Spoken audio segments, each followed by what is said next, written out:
जय श्री कृष्णा। राधे राधे। आज मैं आपको भाद्रपद शुक्ल पक्ष की परिवर्तनीय एकादशी की कथा सुनाने जा रही हूँ। भगवान श्री कृष्ण ने कहा, हे धर्मराज, जो स्त्री पुरुष भादो मास की शुक्ल पक्ष की परिवर्तनीय एकादशी के दिन भगवान विष्णु के वामन रूप की पूजा अर्चना करते हैं, वे सर्वत्र वंदनीय होते हैं। कमल नयन श्री विष्णु भगवान का कमल पुष्प से पूजन किया जाता है। भाद्रपद शुक्ल एकादशी को व्रत पूजन और रात्रि जागरण विधि पूर्वक संपन्न करने वाले त्रिदेव अर्थात ब्रह्मा विष्णु महेश सहित तीनों देवताओं का तीनों लोकों में पूजन का पुण्य फल पाते हैं। सभी को इस परिवर्तनीय एकादशी का व्रत रखना चाहिए। पौराणिक कथा के अनुसार इस एकादशी को शेषनाग की सैया पर लेटे विष्णु भगवान 4 मास के शयन के मध्य करवट लेते हैं, इसलिए यह परिवर्तनीय एकादशी कहलाती है। भगवान श्री कृष्ण के वचन सुनकर युधिष्ठिर ने जिज्ञासा प्रकट करते हुए प्रश्न किया, हे मधुसूदन, संपूर्ण सृष्टि का संचालन करने वाले भगवान विष्णु किस प्रकार सोते और करवट लेते हैं? किस तरह राजा बलि को वचन में बांधा और वामन रूप रखकर क्या क्या लीलाएं की?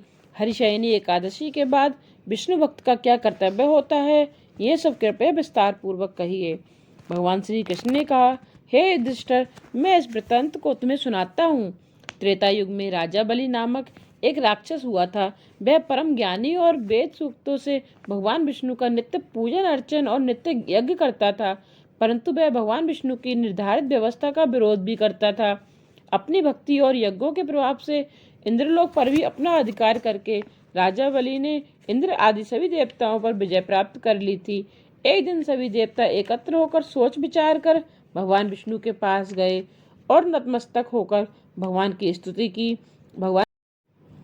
भगवान विष्णु से बलि के अत्याचारों और अपने कष्टों को बताकर उससे मुक्ति दिलाने की प्रार्थना की।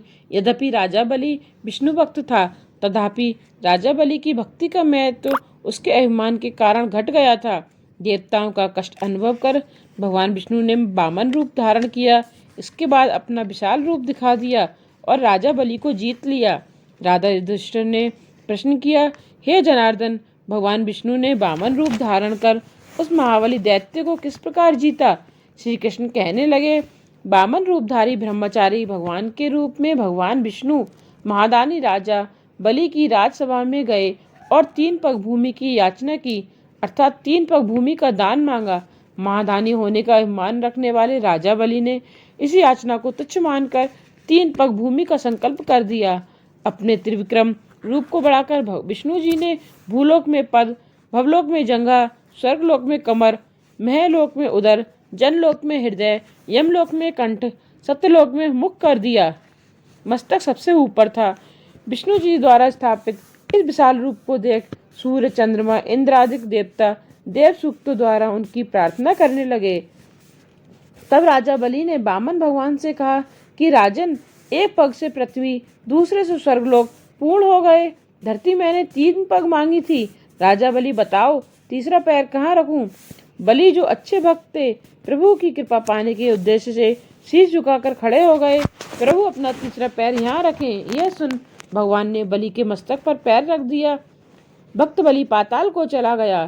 फिर भक्त बलि की विनती और नम्रता को देखकर भगवान विष्णु ने वरदान देकर कहा कि बलि, मैं सदैव तुम्हारे निकट ही पाताल लोक में ही रहूंगा।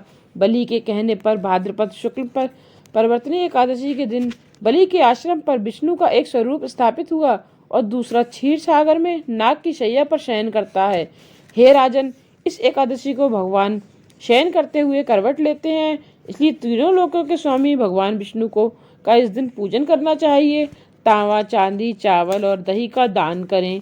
दान करने का अभिमान हो जाने पर भगवान से क्षमा मांगनी चाहिए। जो विधि पूर्वक इस एकादशी का व्रत करते हैं, वे पापों से मुक्त होकर यश पाते हैं। इस दिन के फलाहार में ककड़ी का सागार लेना चाहिए। खीरा, केला, सेब आदि फल तथा दूध, दही भी आदि ले सकते हैं।